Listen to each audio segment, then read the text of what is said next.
मामला गर्मा दिया है। इसके साथ ही बात करेंगे जगत गुरु रामभद्राचार्य के इस्लाम में महिलाओं की दुर्गति वाले बयान पर मौलानाओं ने कैसे पलटवार किया। इसके अलावा आपको बताएंगे वक्फ संशोधन कानून पर सुप्रीम कोर्ट ने कानून पर स्टे देने से मना कर दिया, हालांकि कुछ प्रावधानों पर रोक लगा दी गई। और फिर बात होगी यूपी में बीजेपी की वोटर लिस्ट जांच अभियान की, जिसे एसपी ने बीजेपी को दी है खुली चुनौती। वहीं राहुल और अखिलेश पर संगीत सोम ने बयान दे दिया है, जिस पर एसपी ने उन्हें मानसिक तौर पर आराम करने की सलाह दे दी है। अब आपको खबरें दिखाते हैं विस्तार से।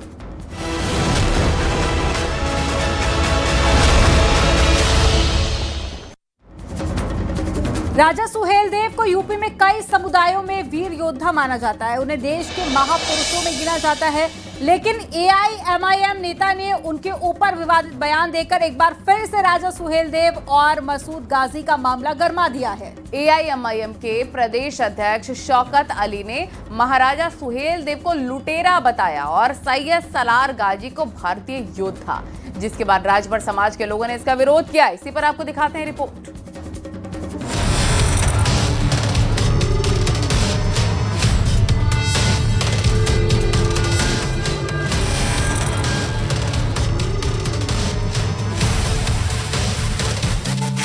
उत्तर प्रदेश में एक बार फिर से महाराजा सुहेलदेव और सालार मसूद गाजी को लेकर सियासत गर्मा गई है। एआईएमआईएम के प्रदेश अध्यक्ष शौकत अली ने बहराइच में महाराजा सुहेलदेव को लेकर विवादित बयान दिया। शौकत अली ने महाराजा सुहेलदेव को लुटेरा बताया और आक्रांता सालार मसूद गाजी को योद्धा कह दिया। तो ये सालार मसूद गाजी अलैहिर्रहमा ये बाहर के कहां से हो गए? और वो जो जिसकी बात कर रहे हैं सुहेलदेव सुहेलदेव सुहेलदेव, कौन था वो? सालार मसूद गाजी लुटेरे नहीं थे, सुहेलदेव लुटेरे थे। सालार मसूद गाजी मुसलमान थे और मुसलमान के खून में शामिल है कि वो इंसाफ परस्त होता है। सुहेलदेव ने जब यहाँ पर जुल्म करना शुरू किया भारतीयों पर, तो सालार मसूद गाजी ने रुख किया इस तरफ और उसके नाइंसाफी और उसके द्वारा कर रहे जुल्म, अत्याचार, अन्याय के खिलाफ उन्होंने उससे लड़ाई लड़ी। एआईएमआईएम नेता शौकत अली के इस बयान पर सुहेलदेव भारतीय समाज पार्टी ने कड़ी निंदा की है। ओपी राजभर ने कहा कि शौकत अली ने राजभर समाज की भावनाओं को आहत किया है, इसलिए उन पर कार्रवाई होनी चाहिए, नहीं तो बड़ा आंदोलन हो सकता है। ये अपमान राजभर महाराजा सुहेलदेव जी के मानने वाले लोग कतई बर्दाश्त नहीं करेंगे। जब तक इनके खिलाफ कार्रवाई, शौकत अली के खिलाफ कार्रवाई नहीं सरकार कर लेती, तब तक ये बड़ा आंदोलन का भी हो सकता है। उस मूर्ख को कुछ पता नहीं है। अगर वो भी अपने डीएनए में देखेगा ना, तो पता लगेगा कि महाराजा सुहेलदेव कौन थे। महाराजा सुहेलदेव वो थे जब उनकी तलवार का तूफान उठा तो यहाँ से लेकर अफगानिस्तान तक मुगलों के घर में कोई दीपक जलाने वाला नहीं बचा था। ऐसे लोगों को भारत के जितने बेहतर पागल खाना है, जहाँ अच्छे से इलाज होता है, ऐसे व्यक्ति को उस पागल खाने में, उस मेंटल हॉस्पिटल में भर्ती करा देना चाहिए, ताकि वहाँ भर्ती होंगे तो इतिहास के बारे में उनको जानकारी हो जाएगी और देश के सामने गलत संदेश नहीं देंगे और सही इतिहास बताना शुरू करेंगे। वहीं इस मामले पर समाजवादी पार्टी नेताओं ने भी एआईएमआईएम नेता के बयान को गलत बताया है। सांसद अवधेश प्रसाद ने कहा कि राजा सुहेलदेव महान राजा थे। ये विचारधारा ठीक नहीं। सुहेलदेव लुटेरे नहीं थे।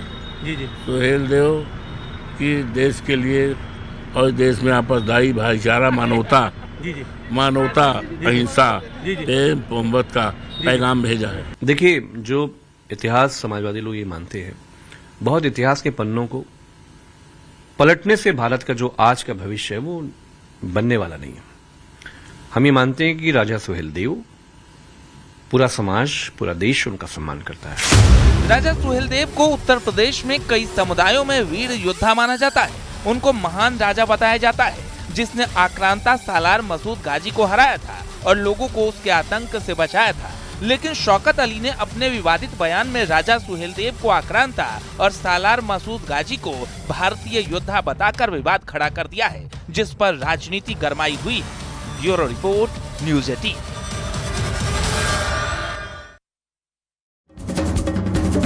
और जगत गुरु रामभद्राचार्य का एक के बाद एक कई बयान इस वक्त काफी सुर्खियों में। पहले पश्चिम उत्तर प्रदेश में मिनी पाकिस्तान वाला बयान, अब इस्लाम में महिलाओं की दुर्गति वाला बयान चर्चा में है। मेरठ में कथा के दौरान रामभद्राचार्य ने कहा कि इस्लाम में महिलाओं की जैसी दुर्गति होती है वैसी कहीं नहीं होती है। उन्होंने कहा कि इस्लाम में महिलाओं के साथ में यूज एंड थ्रो होता है और उनके इस बयान पर राजनीति गर्मा गई है। आपको रिपोर्ट में दिखाते हैं। जितनी दुर्गति इस्लाम परंपरा में महिला की हुई ऐसे कहीं देखी नहीं जाती। जगतगुरु रामभद्राचार्य का बयान इस वक्त सुर्खियों में है। मेरठ में कथा के दौरान रामभद्राचार्य ने कहा कि इस्लाम में महिलाओं की जैसी दुर्गति होती है वैसी कहीं नहीं होती। उन्होंने कहा कि इस्लाम में महिलाओं के साथ यूज एंड थ्रो होता है। जितनी दुर्गति इस्लाम परंपरा में महिला की हुई ऐसे कहीं देखी नहीं जाती। एक एक महिला से 25-25 बच्चा पैदा करना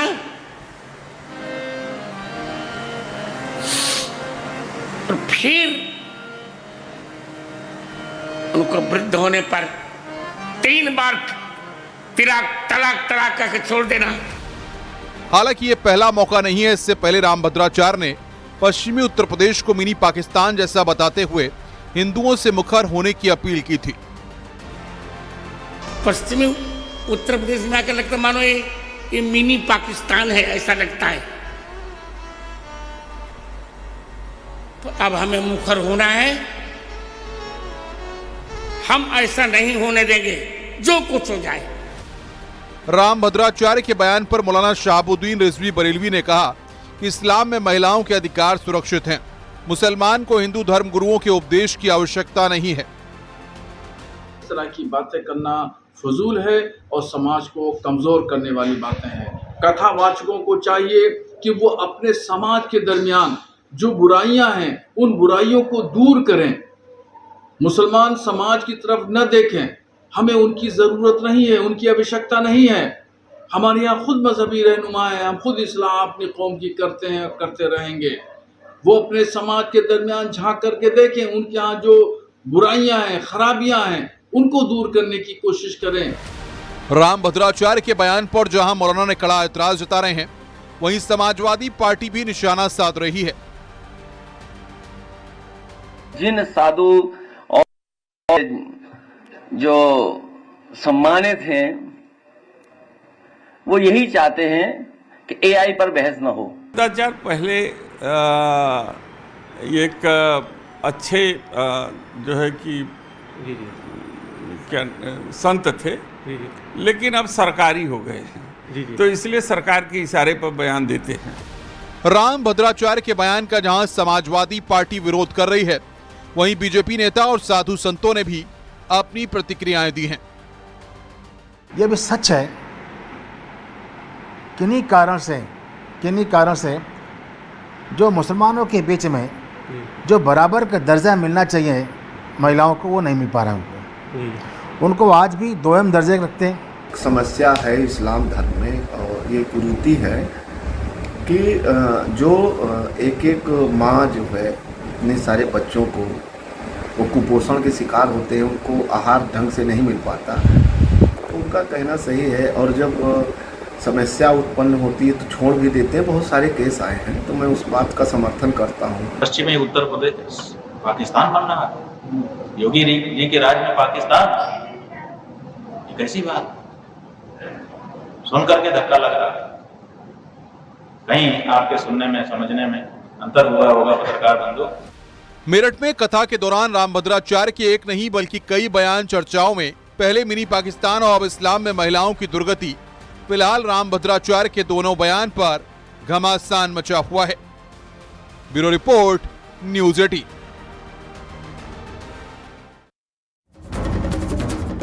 सुप्रीम कोर्ट ने वक्फ संशोधन कानून को लागू रखने का फैसला सुनाया है। कोर्ट ने साफ कहा है कि कानून को पूरी तरह रोका नहीं जा सकता। हालांकि सुप्रीम कोर्ट ने नए वक्फ कानून की कुछ धाराओं पर रोक जरूर लगा दी है। 5 साल प्रैक्टिसिंग होने की शर्त पर रोक है।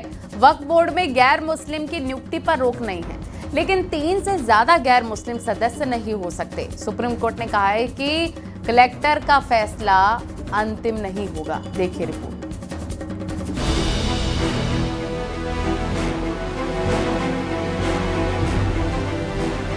सुप्रीम कोर्ट ने वक्फ कानून 2025 को लेकर बड़ा फैसला सुनाया। एससी ने मुस्लिम पक्ष की ओर से उठाई गई आपत्तियों पर गौर करते हुए इन नए वक्फ कानून की कुछ धाराओं पर रोक लगा दी है। एससी ने साफ किया कि कानून को पूरी तरह रोका नहीं जा सकता। एससी ने अपने फैसले में कहा, नए कानून की कुछ धाराओं पर विवाद है, पूरे कानून पर स्टे लगाने का आधार नहीं।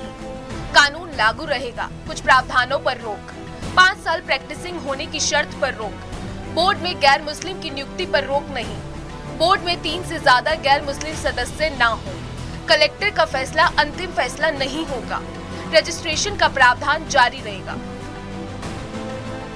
आज जो माननीय सर्वोच्च न्यायालय ने अंतरिम राहत पे विचार करते हुए बहुत स्पष्ट आदेश दिया कि जो वक्फ अमेंडमेंट की जो प्रोविजंस है उसको स्टे नहीं किया गया है।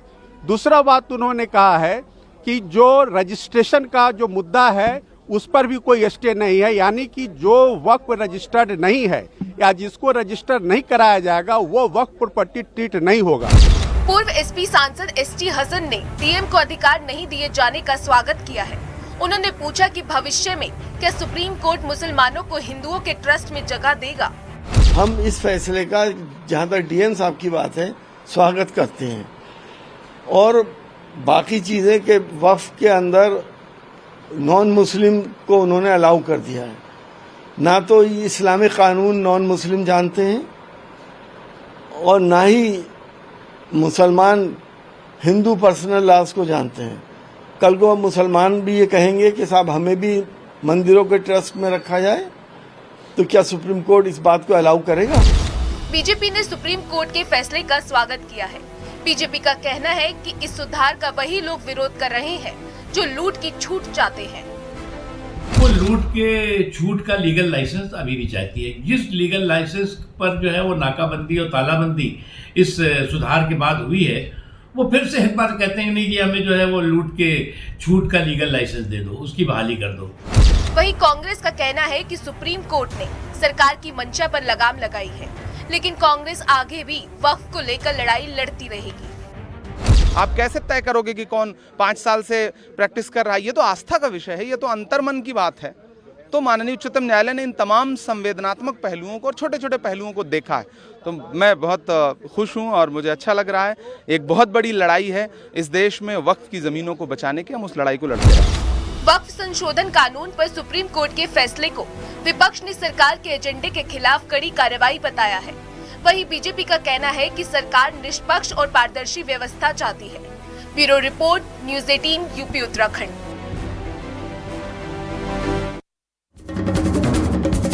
और सुप्रीम कोर्ट के फैसले पर मुस्लिम धर्मगुरु खालिद रशीद फरंगी महली का कहना है कि कोर्ट ने कई प्रावधानों पर रोक लगाई है, जिसका हम स्वागत करते हैं। AIMPLB के सदस्य नूर अहमद अजहरी का मानना है कि अभी भी कई प्रावधानों पर संशय बाकी है। वहीं हिंदू धर्मगुरु रितेश्वर महाराज ने वक्फ बोर्ड पर सुप्रीम कोर्ट के फैसले पर कहा कि वक्फ बोर्ड का लाभ गरीब मुसलमानों को मिले तभी इसका लाभ है। ये प्रोविजंस पर स्टे हुआ है, उसको भी हम लोग वेलकम करते हैं इस उम्मीद के बाद कि जब इंशाल्लाह फाइनल फैसला आएगा तो कंप्लीट रिलीफ और राहत हासिल होगी।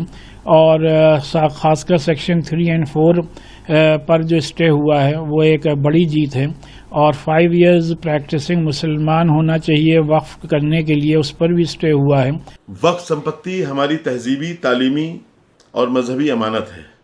इसको कमज़ोर करना गरीब मुसलमानों और हमारे मजहबी इदारों के रूहानी पूंजी को ख़त्म करने जैसा है, छीनने जैसा है, हड़पने जैसा है।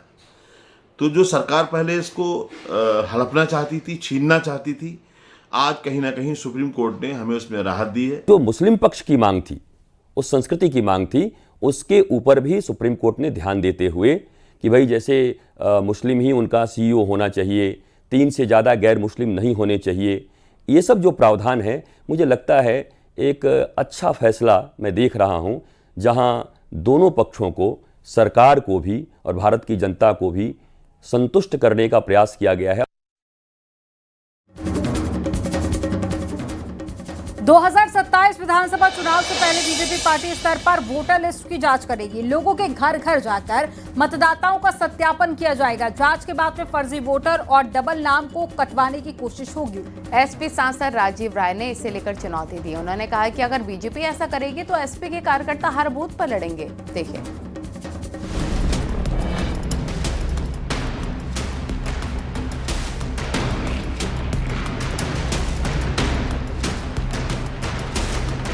2027 विधानसभा चुनाव से पहले बीजेपी पार्टी स्तर पर वोटर लिस्ट की जांच करेगी।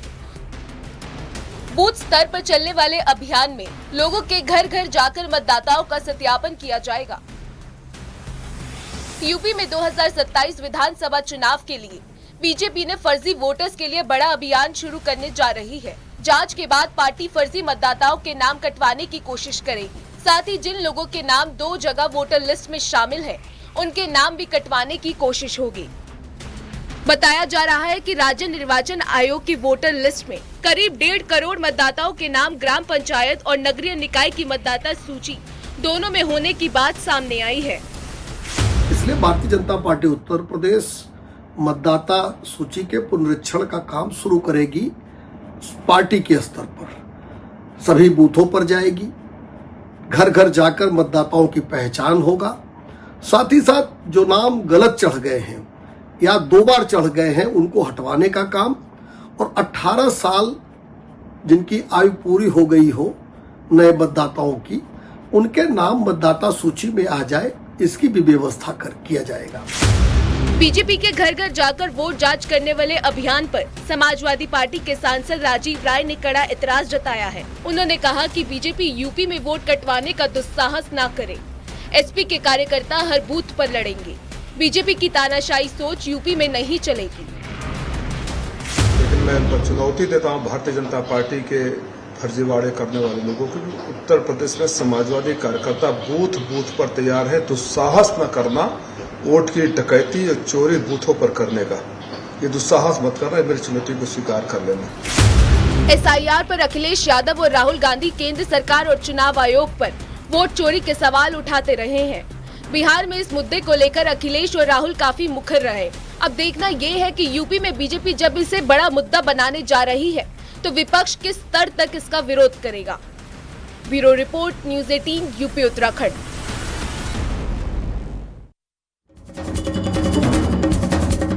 और बीजेपी के फायर ब्रांड नेता संगीत सोम ने एसपी और कांग्रेस गठबंधन पर बड़ा हमला बोला है। उन्होंने कहा है कि जल्दी ही उनके बीच लड़ाई शुरू हो जाएगी। एसपी की यूपी में कभी वापसी नहीं होगी।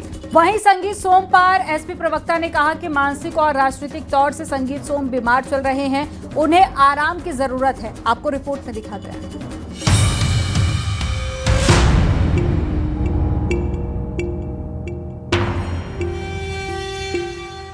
बीजेपी के फायर ब्रांड नेता संगीत सोम ने समाजवादी पार्टी और कांग्रेस पर तीखा हमला बोला है। उन्होंने कहा कि कांग्रेस और सपा की दोस्ती सांप और नेवले जैसी है, जल्द ही उनके बीच लड़ाई शुरू हो जाएगी। देखिए, कांग्रेस और सपा, वैसे तो मैं आपको बता दूं, बहुत जल्दी जूता पथरम आपस में ही हो जाएगा, क्योंकि दोनों वो वाला काम है, चोर चोर मौसेरे भाई। दोनों का काम चोरी है, चाहे कोई टोटी चोरी करता हो, चाहे कोई सरकारों ने जिस तरीके से लूटा है, कंगाल किया है। आज बीमार प्रदेश हुआ करता था, आज उसी प्रदेश को भारतीय जनता पार्टी की सरकार ने और योगी जी की सरकार ने, आज पूरी दुनिया में उत्तर प्रदेश का अलग नाम है। इन्वेस्टर आ रहे हैं, लोग यहाँ आते हैं, लोग डरते नहीं है। जितने माफिया थे वो अल्लाह में एक प्यारे हो गए। संगीत सोम ने कहा कि यूपी में 2017 तक मुगल शासन था और उस काल के अंतिम शासक अखिलेश यादव ही थे। संगीत सोम ने दावा किया कि यूपी में अब एसपी की वापसी कभी नहीं होगी। वो इतना खराब समय था कि हमने तो वो झेला है, और हम कोशिश करेंगे कि हमारी पीढ़ी भी आने वाली कभी उस खराब समय को ना झेल पाए। और मैं हमेशा कहता हूँ, अखिलेश यादव उस मुगल काल के आखिरी शासक थे। अब अखिलेश यादव कभी शासक नहीं बन सकते, क्योंकि उतना खराब मुगल शासन कोई देखना नहीं चाहता इस प्रदेश में। समाजवादी पार्टी ने बीजेपी नेता संगीत सोम के बयान पर सख्त ऐतराज जताया है। पार्टी प्रवक्ता अनुराग भदौरिया ने कहा कि संगीत सोम मानसिक और राजनीतिक तौर से बीमार चल रहे हैं। मुझे लगता है संगीत सोम जी मानसिक रूप से, सामाजिक रूप से, राजनीतिक रूप से बहुत परेशान है। मेरा उनका सुझाव है कि आप एकांत में बैठ के प्रभु का स्मरण कीजिए, तो आपको पता चलेगा कि जनता के असली मुद्दे क्या हैं। अपने बयानों से चर्चा में रहने वाले संगीत सोम के राहुल अखिलेश पर दिए बयान पर फिर एक बार सियासी वार पलटवार शुरू हो गया है। Bureau report, news 18, Uttar Pradesh, Uttarakhand.